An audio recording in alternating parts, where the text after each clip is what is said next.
본문은 구약과 신약에 너무나 잘 아는 두 사건입니다. 그런데 이 두 사건은 시대와 상황은 다른데 공통점이 있습니다. 이 두 사건의 공통점, 그것이 무엇일까요? 결정적으로 이스라엘 백성들과 예수님의 제자들은 하나님의 생각과 예수님의 마음보다 자기들의 입장을 우선으로 여기고 자기 입장만 생각했다는 것입니다. 이게 공통점입니다. 그러니 그렇게 적과 꿀이 흐르는 가나안 땅에 앞에 두고도 일곱 족속 때문에 죽일 곳이 없어서 가나안에서 우리를 죽이려 하느냐 하면서 광야에 가나안에 들어가려고 하지 않고 또 예수님의 제자들은 예수님이 그렇게 마음이 고통스럽다고 평소에 하시지 않던 말씀을 하셨는데도 불구하고 그들은 자신들의 감정과 생각에 너무 충실했다라는 것입니다. 이스라엘 백성은 한 번도 하나님은 가나안 일곱 족속들을 우리가 어떻게 감당하게 하시려고 하는가라고 생각하거나 하나님께 질문을 하지 않았습니다. 제자들도 예수님은 왜 그런 말씀을 하셨을까? 왜 그런 마음을 가지셨을까를 생각하지도 묻지도 않았다라는 것입니다. 오로지 지금 당장의 자신들의 입장, 안일, 안녕만을 생각한 것입니다. 그것이 그들의 치명적인 실수가 되고 나중에 후회할 일을 만든 것입니다. 유사한 사건을 성경에서 좀 보자면 누가복음 17장에서 우리가 다 아는 문둥병자 10명이 예수님의 말씀 듣고 제사장에 가는 동안에 도중에 문둥병이 고침을 받습니다. 기적적으로. 그런데 고침받은 9명은 온데간데였고 1명 사마리아인만 와서 예수님께 감사했습니다. 그 9명은 어디 갔을까요?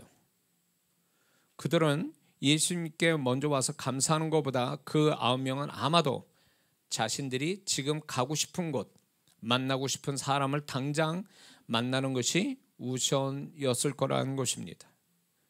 그들은 자기 입장이 우선이었던 것입니다.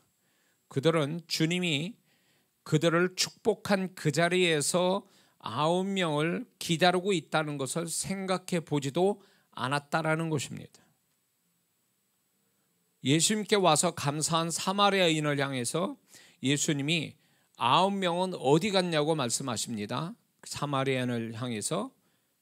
그리고 예수님이 네 믿음이 너를 구원했다라고 말씀하시는 것은 두 가지 의미가 있습니다. 예수님이 이렇게 말씀하신 이유는, 하나는 예수님의 말씀을 믿음으로 인하여 문둥병 고침받는 것을 예수님께 와서 감사함으로 하나님께 영광이 되게 한 것이 결국 문둥병에서 완전히 구원이 되었다는 뜻입니다.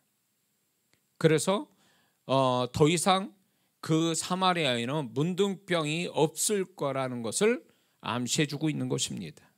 굳이 나은 그 사마리아인의 그 문둥병에서 고침받은 사마리아인에게 내 믿음이 너를 구원했다라고 다시금 그걸 강조하신 이유가 있었다라는 거죠.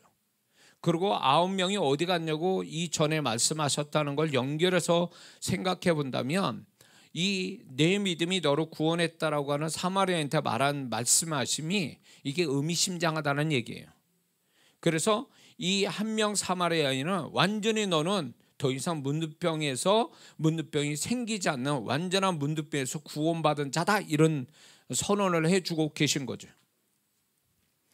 근데 이 말씀에 내 믿음이 너를 구원했다라는 이 말씀, 또 다른 의미에서는 예수님께 먼저 와서 감사로 하나님께 영광이 되게 하지 않은 9명은 문둥병에서 완전한 구원이 되지 못했음을 암시하는 겁니다. 그 말은 9명은 다시 문둥병이 재발되었다라는 것을 의미할 수 있다라는 것입니다.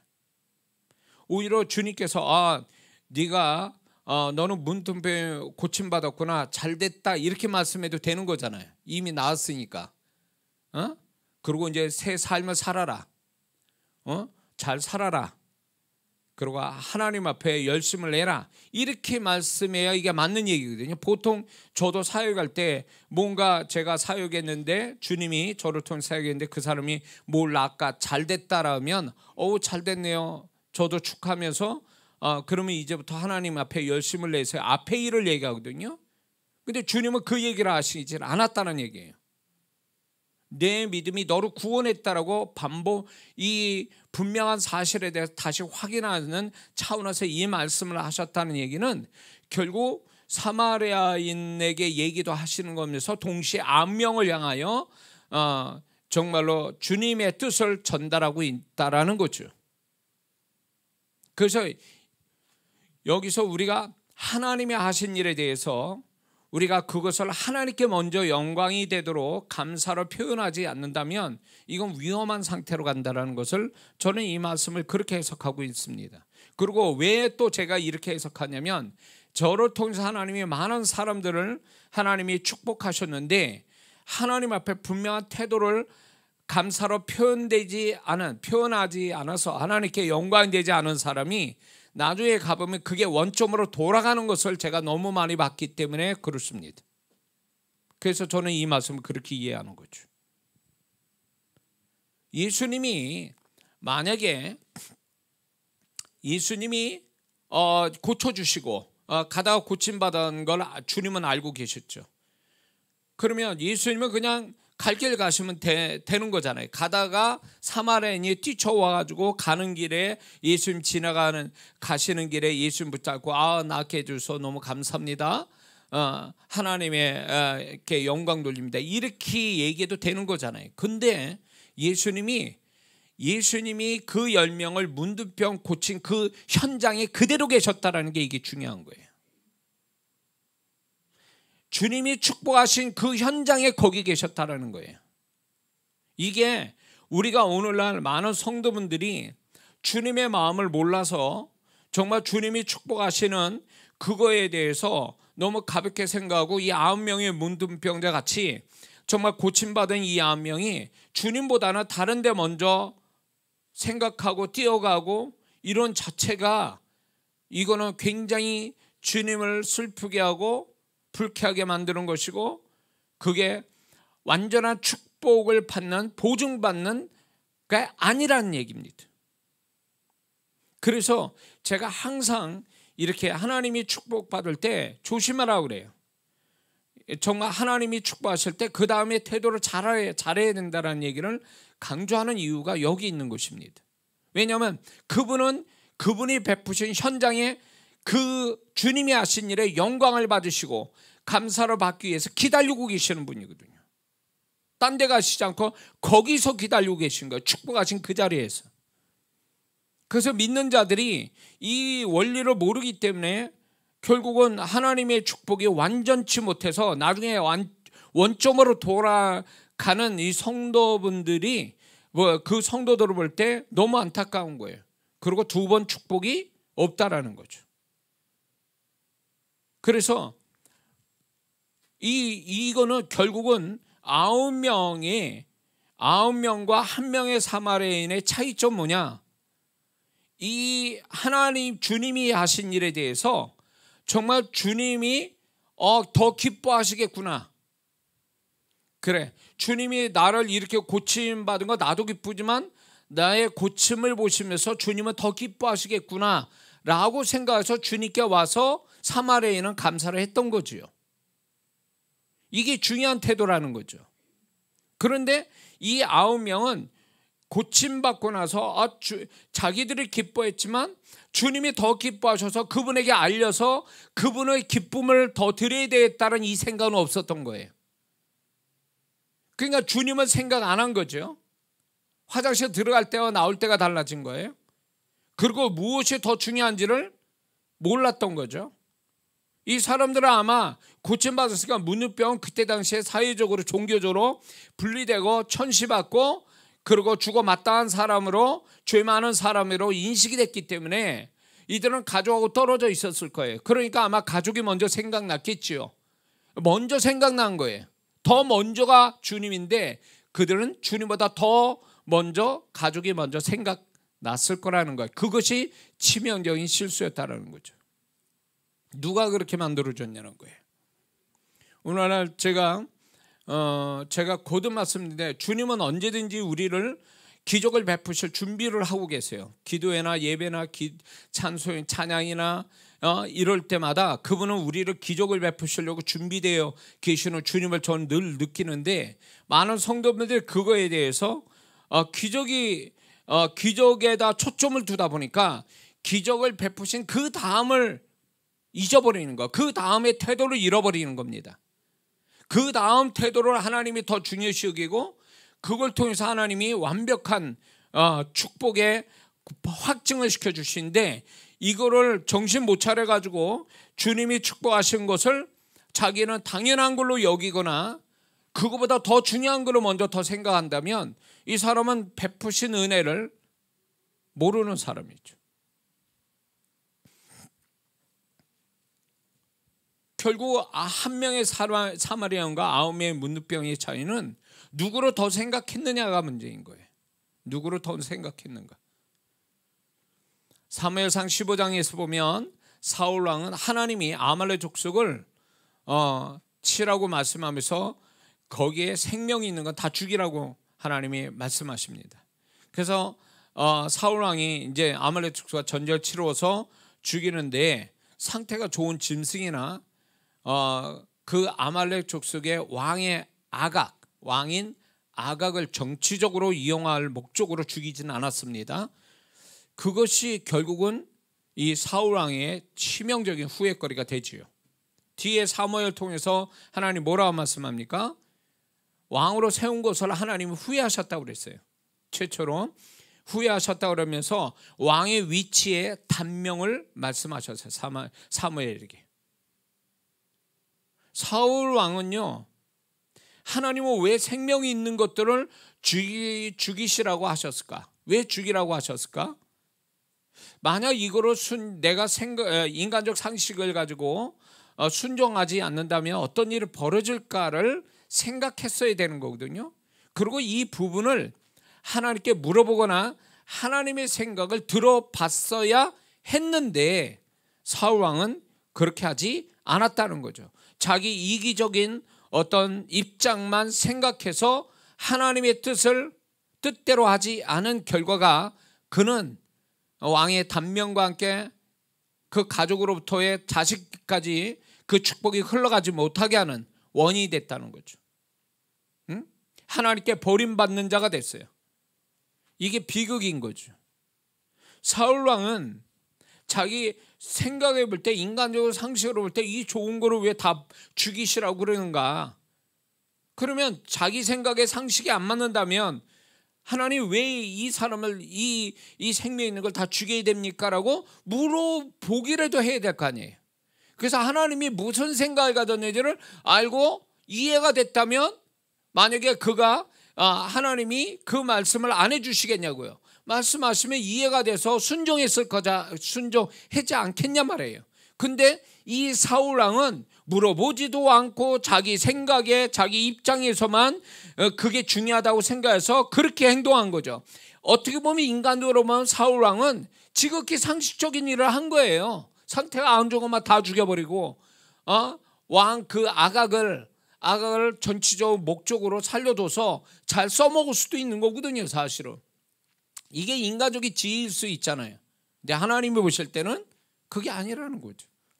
사울 왕은 자기의 정치적 상황이나 아니면 군사력의 문제가, 전쟁에 있어서 군사력의 문제가 아니라 하나님의 생각이 어땠는가를 물어봤어야 되고 알고 있어야 되는 건데, 자기 생각대로 편한 대로 편리한 대로 상식적으로 지혜롭게 행동했던 것이 결국 하나님께 왕을 세우신 분이 하나님이신데, 결국은 그 사울 왕은 하나님으로부터 버림당하는 자가 되어버리고 만 거죠.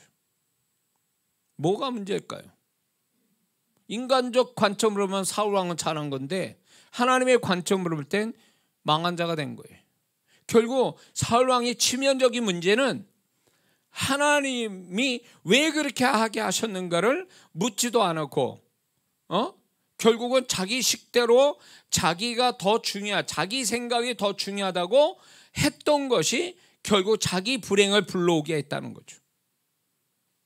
누구 생각이 더 중요한가를 사울 왕은 몰랐던 거죠.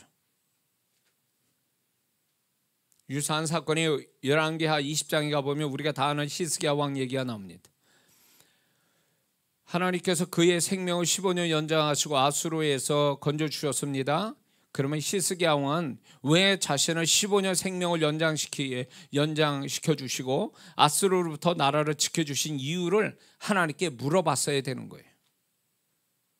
그러나 그 히스기야 왕은 그것을 모르고 자기 중심적으로 생각하고 행동한 결과가 어떻게 나오냐면 역대하 32장 25절에서 하나님은 이렇게 기록하고 있어요. 그는 은혜를 갚을 줄 모르고 교만한 자라고 말씀하고 계세요. 하나님의 선언이에요. 그는 은혜도 모르고 교만한 자다. 그의 이런 잘못된 태도에 의해서 유다와 예루살렘에 하나님의 진노하셨다라고 기록하고 있어요. 그 진노하셨다는 게 나중에 어떻게 된 줄 아세요? 그가 자랑했던 이방 족속들에게 자랑했던 그 보물들이 바벨론에게 다 빼앗기고, 그리고 자기 자식은 바벨론의 내시가 되고, 그리고 자기 민족은 결국 바벨론에 포로되어 갑니다. 이게 비극이에요. 누구로? 히스기야 왕의 잘못된 어떤 자기 입장만 생각하는 그 생각의 결과가 이렇게 나온 거예요. 하나님이 그 히스기야 왕에게 이렇게 한번 선언을 해놓으니까 두 번 다시 하나님의 은혜가 그에게 없었다는 게 기록으로 나와 있어요. 오히려 하나님이 진노하셨다라는 거예요. 문제가 뭘까요? 히스기야 왕은 자기가 당연히 그렇게 하나님부터 기적을 경험하는 것이 당연하고 생각했고, 하나님이 나를 사랑하니까 나는 당연히 그거를 누리는 것이 당연하다고 생각했던 거예요. 그러나 하나님이 왜 그를 살려줬는지, 왜 아수르에서 살려줬는지, 나라를 구해줬는지를 왜 생각해보지 않고 묻지도 않았냐는 거예요. 왜 하나님 생각을 알아보려고 왜 안 했느냐는 거예요. 자기의 축복에 취해가지고 결국 하나님은 은혜도 모르는 자고 교만한 자라고 하나님이 선언해버리고, 그 다음에 연이어서 징계가 바로 나오지 않습니까? 축복이 화로 바뀌는 순간이 돼버린 거예요. 여러분들, 저와 여러분들이 아셔야 될 게 뭔지 아세요? 하나님이 나에게 은혜와 기적을, 축복을 베풀으셨다면 그만한 이유가 있는 거예요. 그분에게. 그분이 나한테 베푸실 때는 그만한 깊은 생각을 가지고 베푸신 거예요. 근데 우리는 그러면 하나님, 내가 나같이 이렇게 모자라고 부족하고 문제 많은 저에게 이런 축복은 뭡니까? 라고 물어보고, 주님의 기대하신 바가 뭡니까? 저한테 주님의 생각은 저에게 뭡니까? 라고 물어봐야 이게 당연한 건데, 안 물어보고 당연한 걸로 여기고 그거 가지고 딴짓거리 한다? 그러면 하나님의 깊은 생각에서 내가 받을 자격이 없는 나에게 베풀어 주신 은혜에 대해서 보답할 줄은 모른 채 그거를 자기만의 자기 생각으로 취하여 가게 되면 하나님께서 반드시 그거에 대한 그 책임을 묻게 하신다는 거예요. 은혜가 나중에 책임으로 돌아간다는 거죠. 아멘 하세요. 하나님을 만만하게 보면 안 돼요. 우리는 이렇게 생각해요. 내가 난 받을 만한 일을 했어. 나 기도 얼마나 많이 했는데, 헌금 얼마나 많이 하고, 내가 하나님께 봉사를 얼마나 많이 했는데, 당연히 내가 이런 축복 받아야 마땅한데, 이렇게 생각하면 큰일 난다는 거예요. 마땅해서 주시는 게 아니라는 거예요. 우리 입장에서 마땅하게 내가 취한 행동에 하나님께 하는 게 있으니까 마땅하다고 생각하지만, 하나님 보실 땐 불쌍해서 긍휼히 여겨서 그분이 사랑으로 내게 베풀어 주신 거다, 그 얘기예요. 내가 잘해서 주신 게 아니라는 거예요. 잘해서 주신다 해도 그게 내가 잘나서 주신 게 아니라 그분이 사랑이 있기 때문에 나를 베풀어 주신 거지, 사랑이 없으면 어린 반푼을치도 없는 거예요.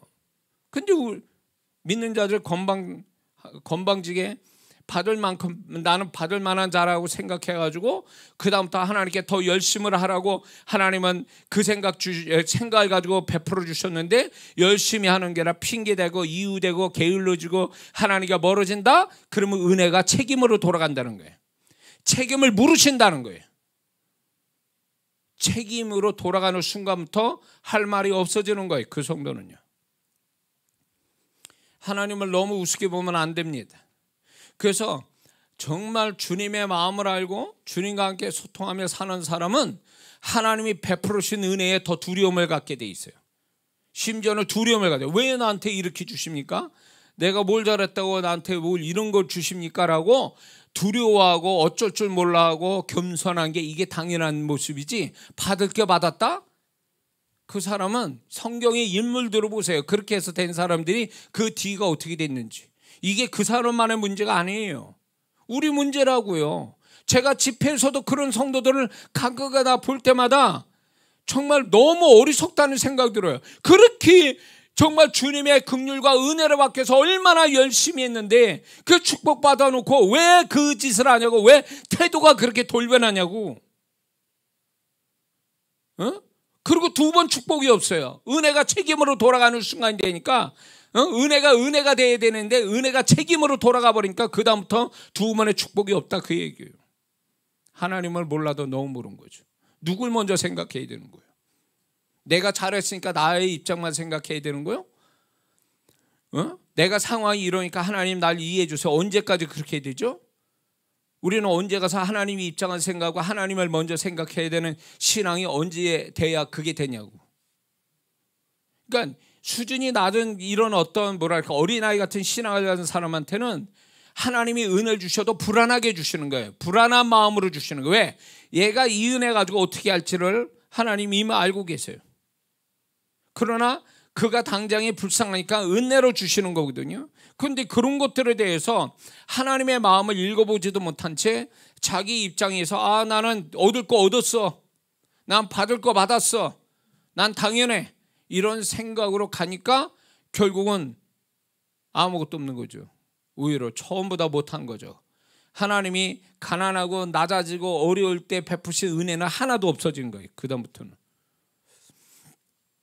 제가 빈말 같습니까? 자식이 머리가 크면 부모가 진지하게 무슨 말을 하거나 어떤 일을 행하면 자식 입장에서 부모님이 왜 그런 말씀을 하셨을까? 어떤 마음으로 그렇게 하셨을까라고 생각하는 게 당연한 거죠. 머리가 크는 자식이라면. 만약 자식이 늘상 자기 입장, 자기 중심으로만 생각한다면 그 부모는 속이 상하고, 그런 일이 계속 반복된다면 그 부모는 극단적으로 자식 얼굴을 안 볼 수도 있어요. 예를 들어서 제가 쉽게 비유를 드는데, 자기가 피자 먹고 싶다 그러니까 부모님도 피자 먹고 드시고 싶은 줄 알고 피자를 사다 드려요. 부모님은 이빨이 다 나가가지고 고기를 못 씹는데 자기들이 고기 먹고 싶으니까 고기를 대접한다고, 비싼 거 대접한다고 고기를 대접해. 부모님이 이빨이 다 나가서 고기도 못 씹는데. 이런 식이에요. 그러니까 부모 입장에 서서 생각해 보는 게 아니라 자기 입장에서 생각하는 이 자식은 결국 불효자예요. 부모 생각을 안 하는 거죠. 자기 입장에서만 생각하는 거죠. 효자는 뭐예요? 효자라는 것은 결국 부모 마음, 부모 입장을 잘 헤아리는 자. 그래서 거기에 맞게 자식으로서 처신을 잘하는 거. 이게 효도하는 자식이잖아요. 이 어버이 주일 얼마 남지도 않은데 여러분들 부모님을 살아계실 때 잘 생각하셔야 돼요. 저는 일찍이 부모님이 이미 돌아가셔서 천국 가 계시지만 어떤 때는 후회를 많이 하죠. 회개도 하고 부모님께 잘못돼야 하는 것에 대해서. 저희 부모님은 그 성격이 좀 까다로우신 분이에요. 두 분 다. 그래가지고 선물을 해드린다, 음식을 좀 대접한다 그러면 항상 고민이 돼요. 왜냐면 웬만큼 해가지고 이분들이 좋다란 말을 안 하세요. 워낙 까다로우셔서. 그리고 음식을 대접해서 신경 써서 식당에서 이제 음식을 이렇게 하잖아요. 대접하면 나중에 좀 이렇게 드시다가 말아. 딱 젓가락. 야, 맛없다 이러고 딱 끝나시는 거예요. 그리고 이제 나가실 준비하고 계세요. 식구들은 아직도 먹고 있는데. 그런 분이에요, 성격이. 우리 아버님이 그러시고 우리 어머니도 뭐 보통이 아니시죠. 그러니까 무슨 기념일 있잖아요. 어버이날 생신 때 와, 이게 뭐 긴장이 이게 신경 곤두세는 거예요. 이 두 분을 잘 맞춰야 되는데 비율을 잘 맞춰야 되는데 안 맞추면 그동안 준비하고 이런 게 아무 의미가 없어. 응? 음식을 해도 맛없다고 안 드시는 분이니까 선물을 기꺼이 해서 이제 신경 써서 주셔도 마음에 안 들면 그냥 저 한 자리에다 이렇게 던져 놓으시는 분이에요. 심지어는 그런 성격을 가지신 분이니까 뭘 이렇게 대접한다는 게 얼마나 힘든지 몰라요. 보통 힘든 게 아니에요. 그러나 이제 우리 부모님 같은 분도 있으면요, 보통 너무 이렇게 성품이 좋으신 부모님들 이렇게 부모 마음을 헤아릴 수 있는 자녀로서 그건 쉽잖아요. 근데 이거마저도 안 하는 자식들이 있거든요. 응? 그러니 이게 저는 그래서 이제 두 분이 다 돌아가시고 난 다음에도 이렇게 정말 내가 부모님 입장에서 그 부모님도 인간이시니까 마음의 상처도 있고 제가 뭐 마음에 서운한 것도 있지만 부모니까 하나님 주신 부모니까 이렇게 생각해 볼 때 부모에게 잘하는 게 하나님 앞에 잘하는 거고 그게 또 복받은 일인데 장수하고 땅에서 잘 되는 건데 내가 너무 그렇지 못한 내 모습을 보면서 참 후회되고 회개가 또 되더라고요. 그런 부분에 대해서. 살아계실 때는 좀 적당히 까다로우셔야지. 적당히 좀 이제 속으로 그런 생각하고 그런 제 아내도 그런 얘기도 했어요. 적당히 하셔야지. 적당히. 근데 제가 결국은 그분이 까다로우신 게 아니라 제가 부모님 마음을 깊게 읽지 못했던 내 문제인 거더라고요. 내 문제였어요. 조금 더 그분들이 그러게 무슨 생각을 가졌는지 제가 장남으로 오래 살아왔으니까 그걸 알 텐데 조금만 더 깊게 생각하고 또 생각했다면 알 수 있고 기쁘게 해드릴 수 있을 텐데 저도 생각이 모자른 거죠. 부모님이 까다롭구만라고만 생각했지 좀 더 깊게 생각하면 분명히 이분들이 더 기뻐하실 수 있는 단순함을 갖고 계신 분인데 내가 그거를 몰랐던 제가 또 문제인 거죠. 결국은 돌아가신 다음에 이걸 깨달으면 무슨 소용이 있냐고. 그러니까 여러분들도 부모님 혹시 살아 계시거든. 지금부터라도 우리 부모님 잔소리 또 하신다. 또 저처럼 아이고 우리 부모님 까다로워가지고 이게 도대체 어디다 비율을 맞출 줄 모르겠다 이렇게 생각하지 마세요. 부모님이 그렇게 얘기할 때는 직접 말하고 싶은 이야기가 있지만 자존심이 있으셔서 자식한테 말하기에 곤란하고 그런 식으로 얘기를 해서 속마음을 알아줬으면 좋겠다 너희들이 이런 마음을 갖고 계신 거거든요. 그래서 생각하고 또 생각하고 이러보면 알게 돼 있거든요. 남도 아니잖아요. 같이 살아온 부모니까 분명히 알 수 있는데 우리 입장만 생각하는 거. 저 노인네가 왜 저런 생각하고 있는 거야 도대체. 적당히 좀 하시지. 막 이런 생각으로 부모님이 문제가 있는 것처럼 자꾸 그런 식으로 자기를 합리화시킨다는 것은 하나님 앞에 결코 옳지 못한 지혜롭지 못한 태도라는 거죠. 언제까지 그래야 돼요? 돌아가신 다음에 뭐 관 잘 쓰자고 막 그렇게 난리 칠 겁니까 그때는? 그러면 안 돼요. 응? 살아계실 때 이렇게 제가 보니까 까다로운 분도 참 이게 극과 극은 통한다고 까다로운 복잡한 거하고 단순함은 통하고 있어요. 이게 같이 통하고 있더라고. 그러니까 우리 부모님이 까다롭고 그랬지만 어느 순간에 보면 굉장히 단순한 분이거든요. 근데 그거를 비율을 못 맞추는 거예요, 제가. 아들로서 비율을 못 맞춰. 제 박 목사는 잘하는데 저는 자식인데도 제가 못하는 거예요. 잘 안다고 했는데도 잘 모르고 있는 거예요. 저 노인네가 이렇게 그냥 저렇게 참 속 터지네 나도. 우리 부모님도 속 터지면 나도 속 터져. 그러면 과연 누가 문제인 거요? 아무 힘도 없는, 힘도 못 쓰는 부모님이 문제요. 쌩쌩하고 뭔가 알아서 할 수 있는 자식이 문제인 거 도대체 누가 문제인 거냐고. 세상에 제가 볼 때는 까다로운 부모는 없는 것 같아요. 내가 못 알아채서 문제인 거지, 분명히 그 까다롭다는 겉에, 그 겉으로는 까다롭게 하시지만 그 까다로움을 뚫고 들어가 보면 굉장히 단순한 면이 있으시거든요. 그거를 캐치해서 정말로 시원하게 부모 마음을 시원케 하면 그게 하나님께 하는 게 돼서 하나님이 은혜를 주시고 축복을 주신다 그랬잖아요. 부모에게 잘하면. 근데 그것까지 안 들어가는 거예요.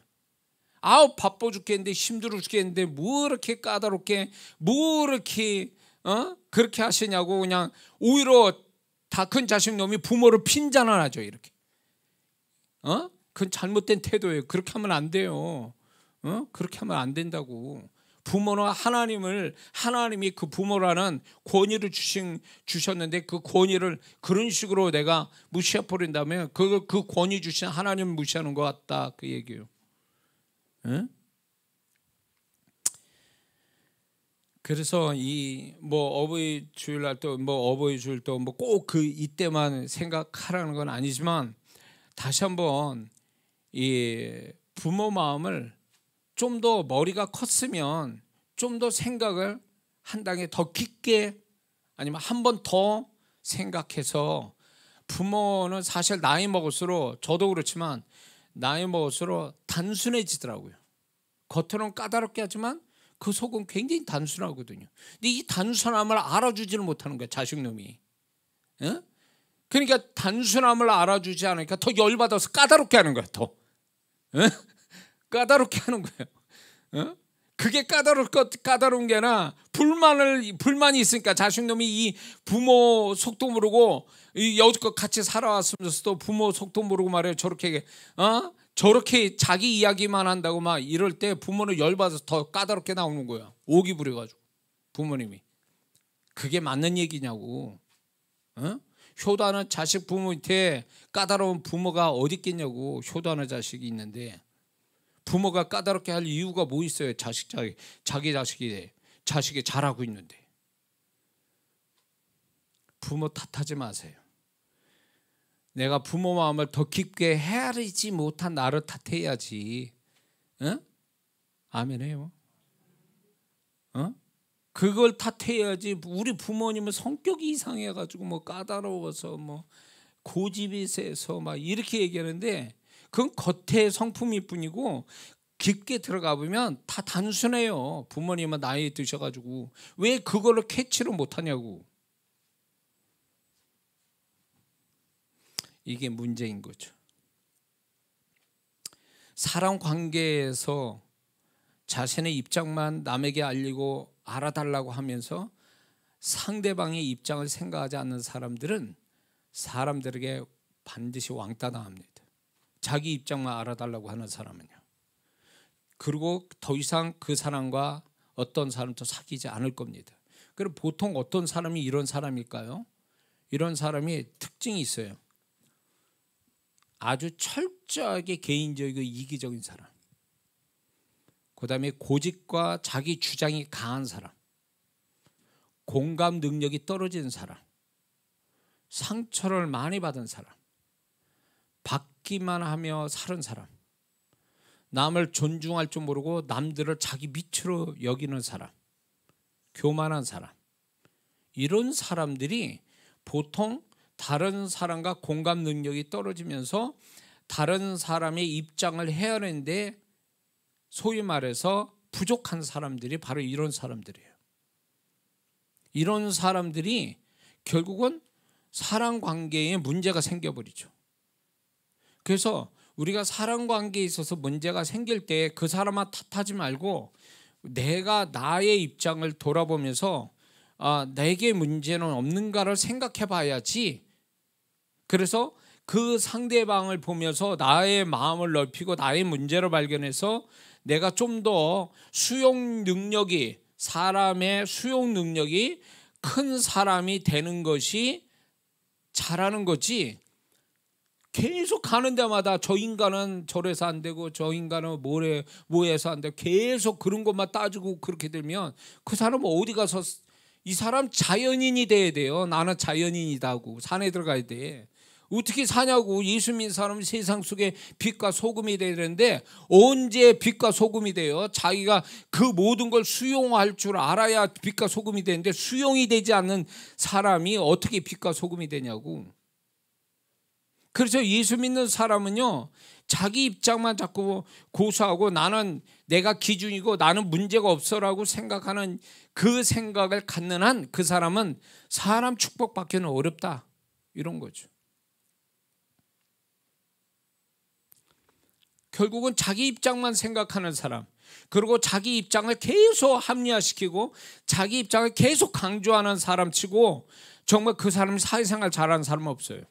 적당히 자기가 맞다도 적당히 뒤로 물러서서 양보도 하고, 그리고 그 사람이 터무니없이 그래도 그걸 일단 수용하고 이런 태도로 그렇게 해서 그 사람 스스로가 잘못을 알게 할 때까지 좀 기다려보기도 하고, 이런 사람이 좀 그런 마음에 뭔가 사람을 충분히 담아줄 수 있는 그릇이 하나가 있어야 되는데 마음에 이런 거 없이 그냥 바로 대받쳐 치는 거지. 뭐 네가 문제지 내가 문제냐? 뭐 이러면서. 그래 버리니까 그 사람이 문제일 수도 있지만 그거를 못 받아 수용 못하는 나도 문제인 거예요. 그러면 남들이 볼 땐 이런 얘기, 둘 다 똑같아, 이런.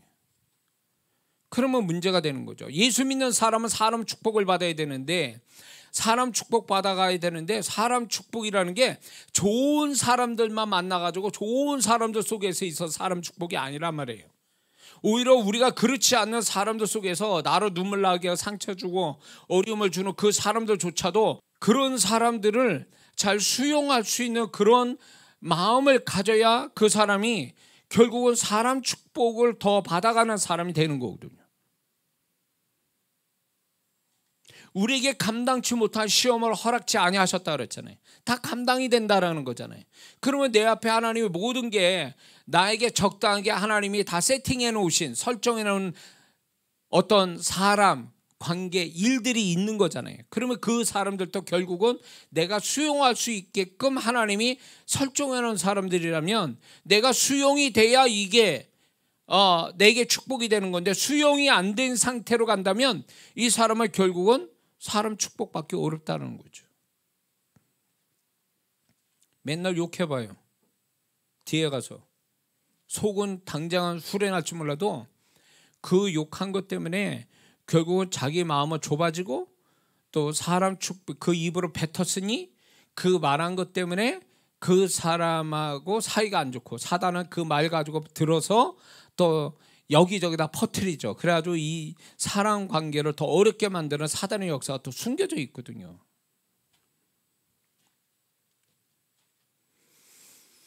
이해가 되십니까? 그래서 남의 입장을 먼저 생각하고 같이 공감해 줄 때 그 사람은 사람 축복이 있게 될 것이라는 거죠. 오늘날에도 어느 정도 신앙이 되고 하나님의 은혜도 알고 축복도 받은 성도들이 여전히 자기 심정, 자기 사정만 알아달라고 하고 자기 뜻대로 되지 않거나 신앙생활 하는데도 좋은 결과가 나타나지 않으면 곧바로 실망하고 신앙생활하는 것을 무익한 것처럼 생각하고 손해보는 것처럼 생각하는 일부의 극단적인 성도들이 있어요. 그래서 게으르게 신앙생활하거나 억지로 하거나 나중에는 문제가 생기면 있다지 싶어서 교회를 떠나는 성도도 가끔가다 보게 됩니다. 과연 이게 맞는 얘기일까라는 거죠.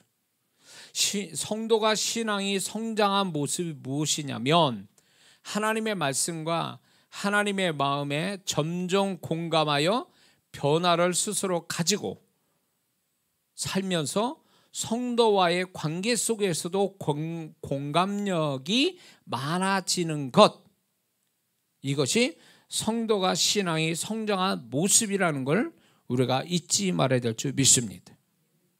그 사람은 뭘 시키면 일은 잘해. 근데 사람 관계는 안 좋아. 이건 신앙 성장한 게 아니에요. 교회는 기술을 배우는 데가 아니에요. 교회는 서로 간에 배려해주고 이해해주고 용납해주고 공감해줘서 같이 정말로 더 좋은 관계로 만들어가는 이 관계의 기술을, 정말 사랑 관계의 기술을 갖는, 신앙의 기술과 관계의 기술을 가져가는 곳이 교회라는 걸 잊지 말아야 될 줄 믿습니다.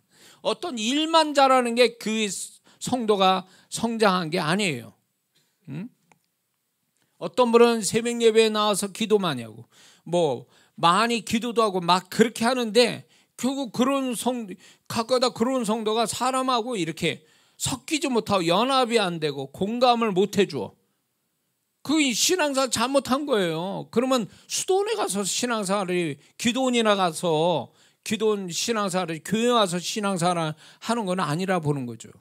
교회는 서로가 모자란 사람끼리 모여서 서로 이렇게 격려해주고 힘을 주어서 서로가 더 잘되게 좋은 관계 속에서 그 속에 주님을 경험하는 게 신앙생활이지, 자기 혼자 일 뭘 잘한다고 되는 게 아니다, 그 얘기예요.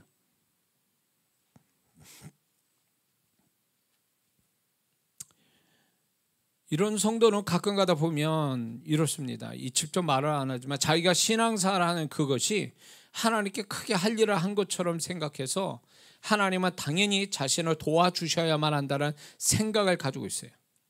이런 신앙은 자기 중심적이고 자기가 한 일을 하나님이 해주신 일보다 크게 생각하는 성도입니다. 이런 성도는 구원이 얼마나 귀한 것이며 자신이 하나님 앞에서 문제가 많음에도 불구하고 한없는 은혜와 사랑을 성실하게 베푸시는 하나님을 모르는 사람들입니다. 이런 신앙에 머물러 있으면 위험합니다. 어린아이가 시간이 지나면 몸도 마음도 자라듯이 우리도 신앙이 자라야 합니다. 믿습니까? 그렇지 않으면 하나님의 입장, 하나님의 마음을 알 때까지 어쩌면 그의 은혜와 축복은 유보될지 모른다는 것입니다. 어떤 성도는 이런 게 있어요. 제발 그러지 않기를 바라는데 본인은 열심을 내서 합니다. 열심을 내서 뭐든지 열심을 합니다. 성도들을 볼 때도 칭찬받을 만큼. 근데 문제는 뭐냐면 자기 입장에서 열심이지 하나님은 어떻게 생각하는지를 생각하지 않고 열심 내는 거예요. 그러니까 자기 입장에서 난 선한 마음을 하는데 왜 나를 가지고 뭐라 하냐, 이런 식이에요. 근데 그렇게 열심 내는 성도들이 알아야 될 게 뭐냐면 그 열심 내는 것만큼 하나님의 마음을 알아들어야 된다는 거예요. 하나님의 생각은 어떠한지, 내 모습에 있어서 나를 어떻게 생각하는지를 한번 물어봐야 되는 거예요. 그분의 생각을 받아보려고 해야 된다는 거죠. 내가 열심히만 한다는 것이 그게 기준점 되고, 열심히 하는 것이 그게 선이고, 열심히 하는 게 잘하는 것만은 아니라는 얘기예요. 어떻게 잘못하면 이게 독선이 될 수 있고 자기 의의가 되고, 이게 결국은 나는 당연히 하나님께 뭘 받아야 된다는 보상심리와 공로의식이 그 안에 들어가 자리 잡게 되면 이것은 분명히 문제가 있다는 거죠. 포도원 품꾼이 정말로 주인이 착해가지고 한 번 부르고 말 거를 여러 번 부르지 않습니까? 그럴 때 먼저 들어오는 사람들이 마지막 1시간 놓고 일하는 사람에 비해서 많은 시간 일하니까 주인이 더 줄 알고 있었다라는 거예요. 더 품삯을 계약한 것보다 더 많이 줄 알고 기다렸더니 약속한 대로 주니까 어떻게 얘기합니까? 그 비유 속에 주인을 원망했다 그랬어요. 원망할 게 뭐 있냐고. 놀고 그냥 누가 나 써주지 않으면 불쌍한 하루로 보내야 될 그 사람을 불러다가 품삯을 준 주인에게 감사는커녕 불만을 가졌다네. 이게 뭘까요?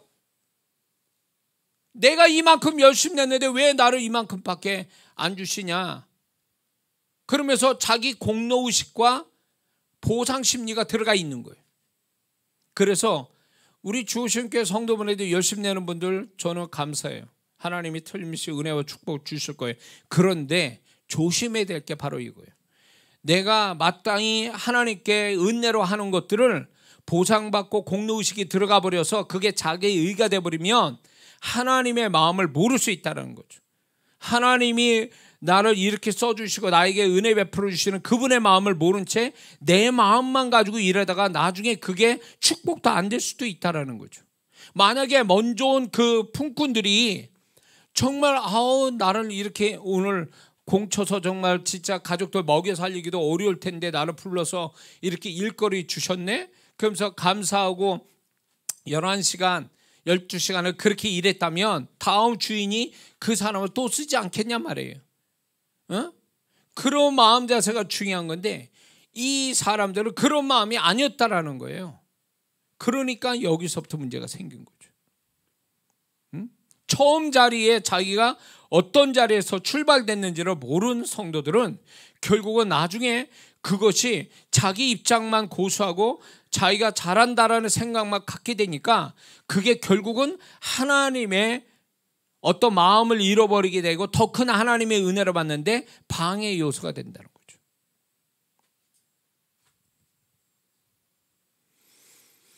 신앙이 자란 증거는 자기 입장보다 하나님의 시각에서 자신을 바라보고 하나님을 먼저 생각하고 행동하는 사람이 신앙이 자란 모습을 갖고 있는 겁니다. 자기 입장만을 먼저 생각한 자기 중심적인 본문으로 돌아와서 이스라엘 백성과 제자들은 그 뒤 어떻게 되었습니까? 하나님은 이스라엘 백성에 대하여 불쾌하게 여기셨고 예수님은 제자들에게 실망하셨죠. 그 결과가 어떻게 됐습니까? 하나님은 광야 1세대를 버렸습니다. 그 결과 그들은 가나안 땅에 못 들어갔죠. 예수님 제자들은 어떻게 됐어요? 예수님을 버리고 부인하는 사람이 되보고 말았죠. 자기 중심적인 생각이 결국 결론이 안 좋게 났다라는 걸 분명히 말씀해 주고 있습니다. 이전에도 제가 몇 사례를 성경 속에 사례를 얘기했지만 자기 중심적으로 생각하는 사람의 결말은 하나님 앞에서 결국은 축복이 될 수 없다라는 걸 증명하고 있는 거죠. 믿는 자의 신앙 성장이 크게 점프하게 되는 기준이 뭐냐면 무언가를 열심히 하는 게 아니라 근본적으로 자기 입장만 자기만 생각해달라고 하는 자기 중심적 신앙을 버리고 주님 마음을 먼저 생각하고 주님 관점을 자기 입장보다 먼저 중요하게 여기며 주님의 마음을 알려고 할 때에 이 사람이 신앙이 점프하는 거거든요. 그러면 그렇게 되면 어떤 일이 벌어지냐면 그런 성도에게 그분의 마음을 알려주시고 믿는 자의 사정을 그 누구보다 더 알아주시는 은혜가 뒤따른다는 것입니다. 그리고 그런 성도를 언제나 바른 길로 이끄시고 존귀하게 만들어 주십니다. 어떤 사람이 그랬습니까? 여호수아 칼렙이 그랬잖아요. 자기들의 그 나머지 정탐꾼 10명과 수많은 사람을 자기 입장이 취해가지고 하나님을 모독하고 하나님을 불쾌하게 만들었잖아요. 그러나 여호수아 칼렙은 자기들의 입장이 아니라 하나님의 입장에 서서 생각하고 말한 자들이었어요. 결국 그들이 하나님이 보증해 줬잖아요. 가나안 땅 들어가는 광야 1세대가 된 사람 아닙니까? 그 사람이 그렇게 존귀함을 받게 됐잖아요. 여호수아가 넘버 2는 이미 모세 하나님 이미 말씀하셔서 모세로 말미암아 이제 넘버 1이 되는 사람으로 이렇게 안수를 받았지만 갈렙은 달라요. 근데 갈렙이 가나안 땅 들어서 넘버 2가 되잖아요. 존경을 받았죠. 이게 그분의 마음을 아는 자와 모르는 자의 차이예요. 똑같은 이스라엘 백성이 누구는 더 선하고 누구는 더 악해서 하나님이 결론진 게 아니에요. 그게 아니라 누가 하나님의 마음을 더 알아서 그 마음을 쫓아 행하느냐, 그 마음을 모르고 자기 입장으로 잡혀가지고 자기 입장에 심취되어서 사느냐, 이 차이가 나는 거예요. 여기서 여기서 차이가 나는 거죠. 예수님이 십자가에서 나타난 도망갔다 되돌아온 제자 하나가 있죠. 사도 요한이에요.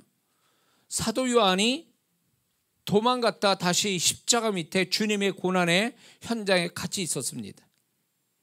그런 주님의 입장에 서가지고 그가 주님의 부탁도 받죠. 그렇게 된 제 사도 요한에게 하나님이 놀라운 계시의 마음을 주세요.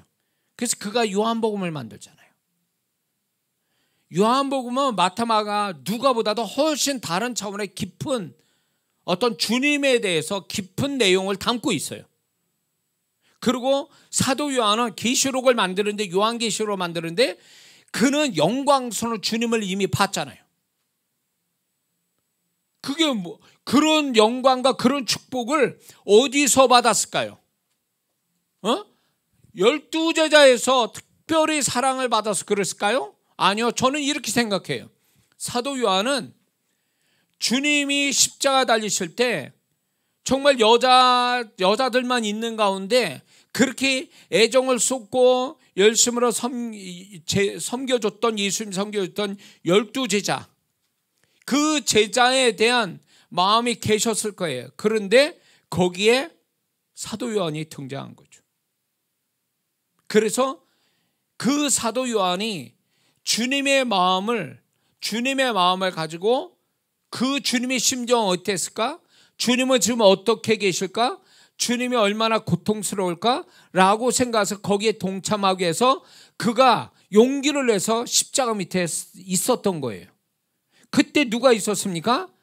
예수님이 죽이라는 대제사장과 유대인들이 있었고, 거기에 누가 있어요? 로마 병정이 있었어요.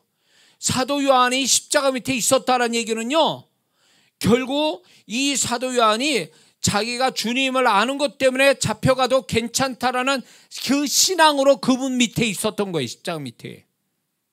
그거는 주님의 자기 입장보다도 주님의 생각을 먼저 했기 때문에 거기 와 있는 거지, 자기가 살려 같으면 벌써 도망가고 없어져요. 나머지 가룟유다 빼놓고 10명의 제자가 다 도망갔잖아요. 그들 속에 있어야 되는 거예요. 집에 처박혔는지 어디 있든지 있어야 될 사도 요한은. 그러나 십자가에 왔다는 얘기는 그가 예수님의 그 생각을 더 먼저 했기 때문에, 자기는 잡혀서 어떻게 나도 죽어도 괜찮으니까 주님이 어떤 모습이고 어떤 고통과 주님은 얼마나 외로울까, 얼마나 주님은 어떤 생각이실까 라는 것을 직접 그분께 보여드리고 뭔가 위로도 되고, 그분에게 그래도 3년 반 동안 주님 따른 자의 신앙을 그나마 거기서 마지막 보여준 게 사도 요한이잖아요.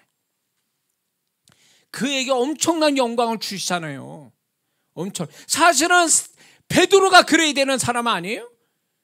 베드로가 그런 사람이었. 만약에 사도 요한이 아니라 베드로였으면 베드로가 정말로 요한복음을 대신 줬을 거고, 요한계시록을 베드로가 요한계시록을 만들었을지도 모르는 거예요. 그 이게 자기 입장만 생각하는 사람이냐, 주님의 입장을 생각해서 그 입장에 쫓아서 행하는 사람과가 완전히 달라지는 거예요. 그러므로 교회 다닐 때에 나는 얼마나 착하냐 선하냐 이걸 가지고 하나님께 명함 내밀지 말라고요. 그게 아니라 내 입장이 어떻고 주님의 입장이 어떠한지 이걸 가려내서 주님의 입장이 있을 거냐, 내 입장에서만 고수하고 갈 거냐, 이 차이로 완전히 달라진다니까요. 그 사람이 주님이 다루어 주시는 게, 주님의 은혜가 달라진다, 그 얘기예요. 이해가 되세요? 저는 주님이, 제가 오살리 기도원에도 목회자를 위해서 제가 그 강단에 서서 메시지를 전하게, 그게 사람의 하는 일이라고 생각잖아요. 주님이 저를 그렇게 세울 때에 저는 결심을 한 게, 주님을 표현하자, 주님의 마음을 표현하는 자가 되게 달라고 22년 전에 기도했던 걸 그분이 응답해 주셔서 오늘날까지 제가 이렇게 살아서 지금 목회도 하고 설교를 하는데, 그 마음은 지금도 변치 않아요.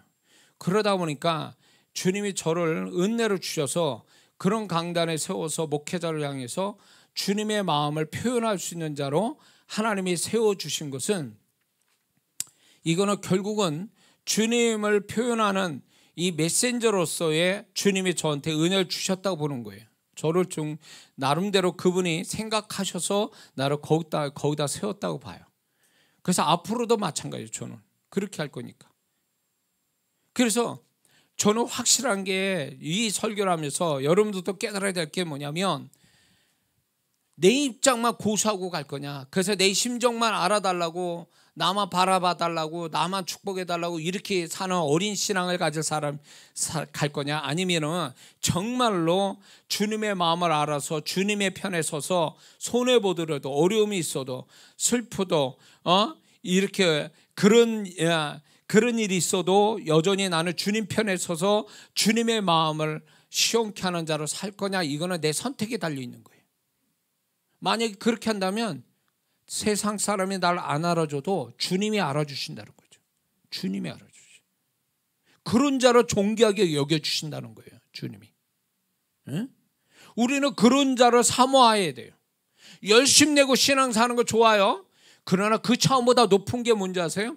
그분의 마음을 쫓아서 그분이 원하는 그분의 마음, 그분의 입장, 그분의 심정을 알아들여서 그쪽으로 행하려고 몸부림치면 그 사람이 어떤 큰 일을 하는 것보다 더 그분에게 존귀함 받는 사람이 된다는 거, 우리가 잊지 말아야 될 줄 믿습니다. 제자들의 예수님의 마음을 알아들고 공감해드리고 같이 기도하였다면 그들이 주님 놔두고 도망가고 배신하고 그랬을까요? 절대 그렇지 않았을 거예요. 아마도 주님께 공감한 제자들이었다면 그들은 주님과 모든 것을 같이 하고 주님을 변호하고 같이 오게 갇혔을지도 모르는 거죠. 바로 그 용감한 자가 바로 사도 요한이에요. 용감하다는 표현 가지고는 안 돼요. 주님의 입장을 더 크게 생각했기 때문에 십자가 밑에 서 있었던 거죠. 사도 요한. 바로 우리가 그런 모습의 사람이 돼야 돼요. 사도 요한의 그 모습으로. 응? 히스기야 왕이 이런 큰 은혜를 왜 주셨는지 하나님께 물어보고 그분 뜻대로 살았다면 그는 평생 하나님의 축복이 떠나지 않는 사람이 되었을 겁니다. 근데 그분의 마음을 모르고 그분에게 묻지도 않는 그 삶이 결국 히스기야 왕은 하나님께 은혜가 단절된 자가 되고 말았던 거죠. 이제 결론을 냅니다. 우리는 신앙 연수가 있고 직분도 있고 어느 정도 세상 사례를 한 성도라면 이제 행위로서 신앙사라는 것에 만족하지 말고 또 자기 입장만 중요하게 여기고 자신을 축복하시는 주님에 만족하지 말고 그분의 마음을 먼저 헤아려보고 그분의 시선을 먼저 생각하고 그분의 바람을 따라서 살려고 하는 그런 신앙을 우리는 이 5월달 우리가 갖기를 결단해야 될 줄 믿습니다. 기도하겠습니다.